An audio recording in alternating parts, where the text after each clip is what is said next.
I think a lot of people think that our sets are probably really fun to hang out on, and but Mark and I are, you know, just destroying ourselves the whole time. And I think the toughest part about it for us is that, and this involves flow, but it also involves a tremendous amount of just cognition, is that we kind of do work in loosely controlled chaos, sometimes not loosely controlled. And even with a movie like this, which is our most controlled movie, because we had to end up at a bridge and throw people off of it and have little girls underwater, you know?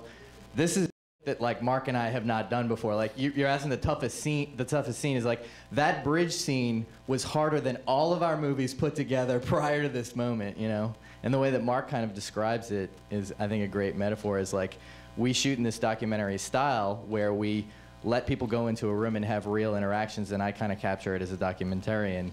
When you shoot a bridge scene that has to be storyboarded like that, you have to control it, and then you have to make it shaggy again. So Mark kind of describes it as like thrift store shopping. You have to work really frickin' hard to make it look like it just fell off the rack and you just like bought it from J. Crew, you know?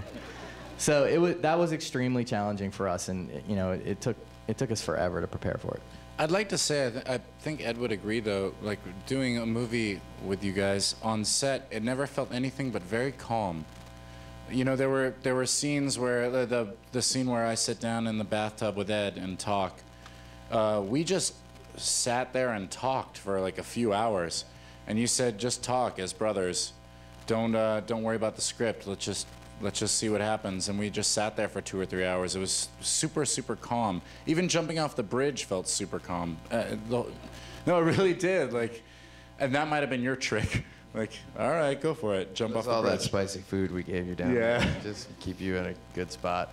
I mean, you know, Jason brings up a good point, and I think it is important that this is a well-structured movie in terms of the plot points, but a lot of the dialogue that you see, you know, every scene we shoot is improvised to a certain extent. The dramatic scenes.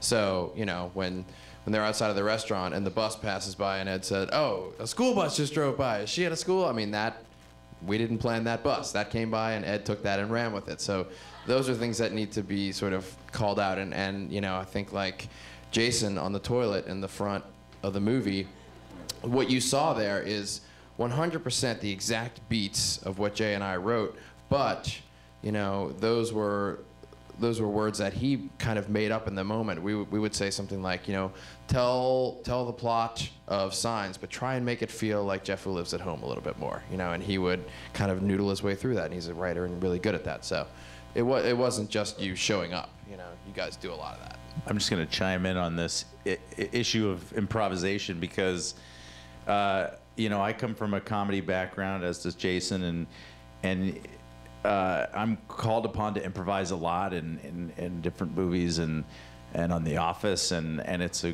great joy, but it's usually about trying to find the funniest beat or the funniest joke or the funniest sort of punchline or moment that you can.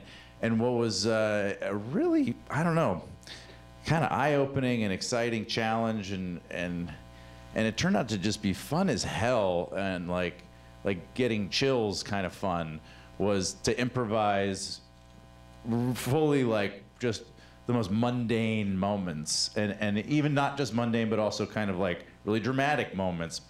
It was a real joy.